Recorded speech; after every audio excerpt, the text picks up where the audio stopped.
न जाने जात कर्म संस्कार को कितना और समय लगेगा। ना ना, अब अपने लल्ला को और देर भूखा ना रख सकती मैं। किंतु यशोदा, मेरा लल्ला यहाँ भूख से व्याकुल है और आपको आपके किंतु परंतु की पड़ी है। और मैं भी कब से प्रतीक्षा कर रही हूँ इस क्षण की। उसका क्या? ये हुई ना बात, मैया ने बाबा को झिड़क दिया। ऐसा होता है संतान का स्नेह।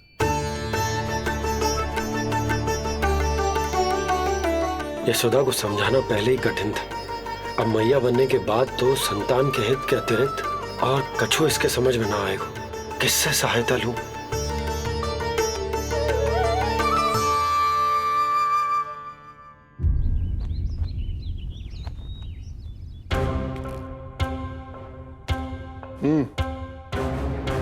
बेड़ियां खोलो इनकी। कहाँ लेके जा रहे हो तुम? चलिए मेरे साथ।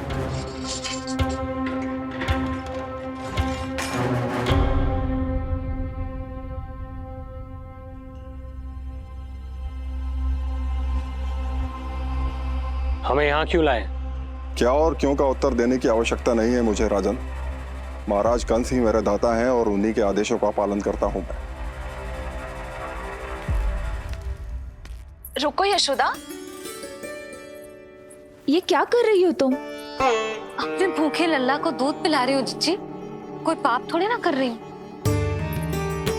पाप नहीं है, किंतु भूल अवश्य। अपने संतान की भूख मिटाना भूल कैसे हो सकती है जिज्जी? एक कर्म कांड के लिए मैं अपने संतान को और भूखा ना रख सकती।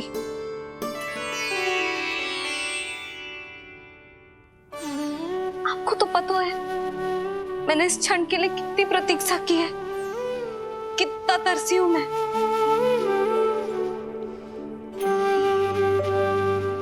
जब जब मैं संसार भर की मैया को देखती थी अपनी संतान को गले लगाते हुए, उन्हें दूध पिलाते हुए, तो मैं मन ही मन यही प्रार्थना करती थी कि मैं कब मैया बनूंगी, कब मैं अपने तन अपने रक्त से अपने संतान का पोषण करने का अनुभव करूंगी।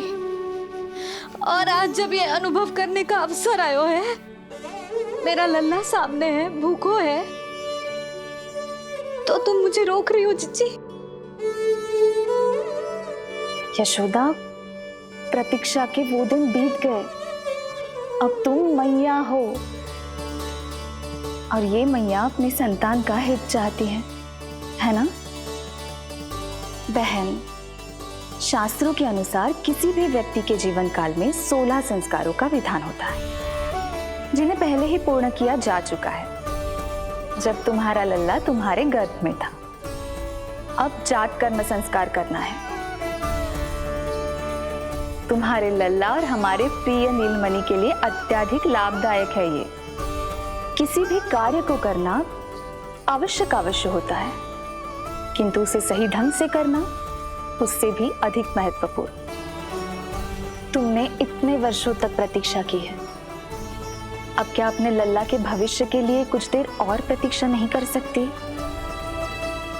मैंने सदानंद जी को सूचना भिजवा दी थी। वो संस्कार पूर्ण कराने के लिए शास्त्री जी को बुलाने उनके घर गए हैं।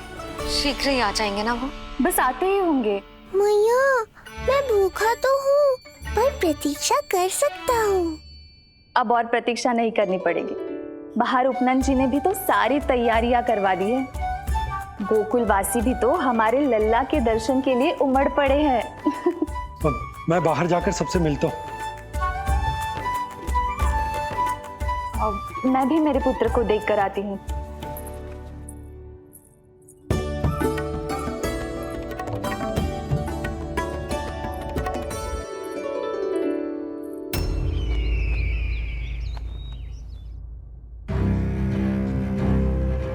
अवश्य भैया को अपनी त्रुटि का अनुभव हुआ होगा,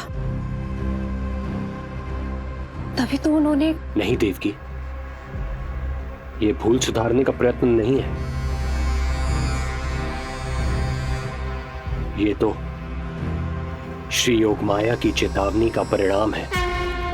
मृत्यु तीव्र गति से तेरी ओर चली आ रही है कंस।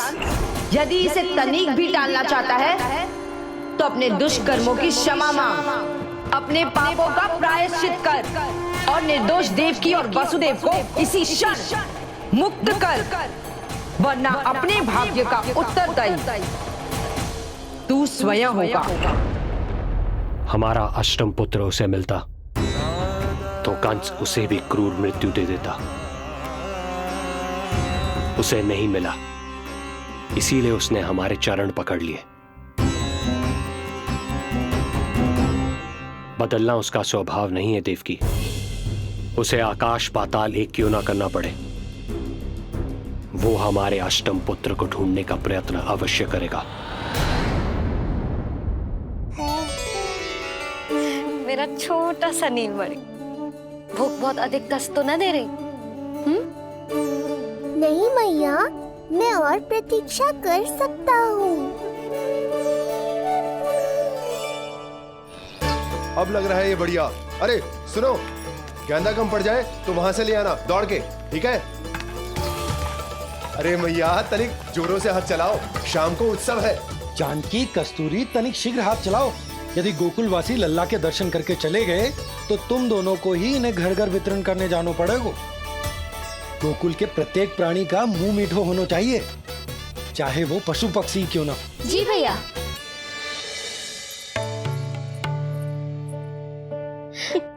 पंडित जी आ गए क्या? जीजी, ये ठीक लग रही है ना? बस तो फिर इसके साथ की चोली और मिल जाए। इतनी देर क्यों लग रही है पंडित जी को? यहाँ मेरा लल्ला भूखो है और जैकी। सुनो सुनो सुनो सुनो, शास्त्री जी पंडित सदानंद जी को लेकर घर से निकल चुके हैं। किसी भी क्षण यहाँ पहुंच जाएंगे। बस उनके द्वारा जात कर्म संस्कार के पूरे होते ही आप सभी लोग नंदलाला से मिल सकते हैं। मेरी आप सभी से हाथ जोड़कर विनती है कि कृपया करके एक पांत में खड़े हो जाइए।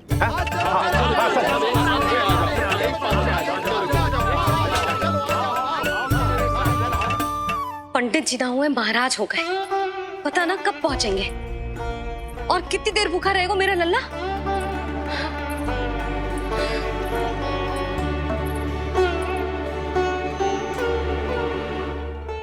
मैया मुझे दूध पिलाने के लिए कितनी व्याकुल है। एक शीर समंदर माँ के अंदर, नाम ममता की था। परंपरा से बंध कर तड़पे इसके मन की चाह। सबसे पहले लल्ला को तो मैं ही देखूंगा। जशोदा और नंद जी को लल्ला हो गयो और मुझे अब पता चल रहा है। चलो हटो हटो। अरे रुको रुको रुको, पीछे देखो, सब पात में खड़े भये हैं। जब तुम्हारी बारी आएगी तभी अंदर जाओगी। तुझे पता भी है मैं कौन हूँ? कहीं की महारानी तो नहीं दिख रही वैसे, और यदि होती तो भी ये नंदराज का गोकुल है, यहाँ सभी कार्य नियम से होते हैं। चलो जाओ, जाके खड़ी हो जाओ पीछे। इतना अधिकार तो मेरे पति को भी ना दिया है मैंने। ओहो, इतना अभिमान है? पांव तोड़ के लल्ला को देखने को। देखो हमारे जीते जी नहीं जाने दूंगा। चल हट।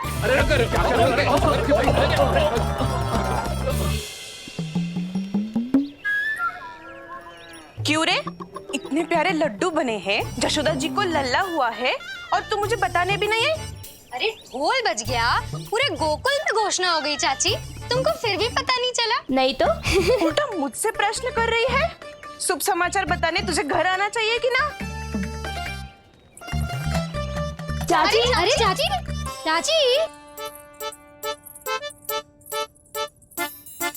सुलक्षणा, मेरा लल्ला भूख से तड़प रहा है और पंडित जी जाने कहाँ रह गए हैं, और तू मेरे भूखे लल्ला के सामने जो लड्डू खा रही है।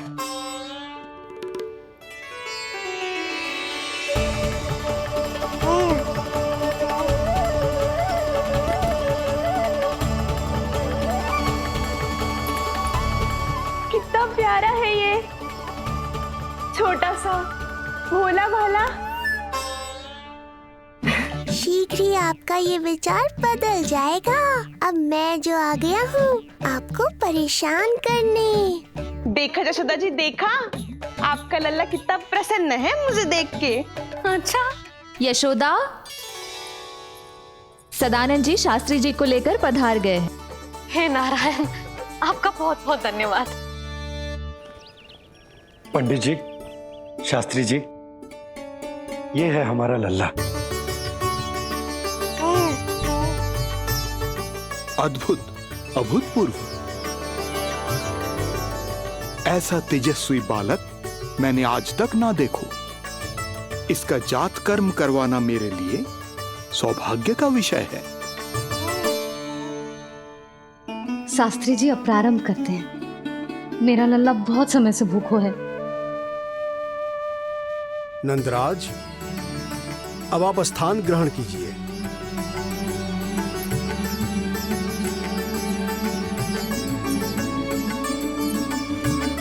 नंदराज, अब आप लल्ला को अपने गोद में लीजिए।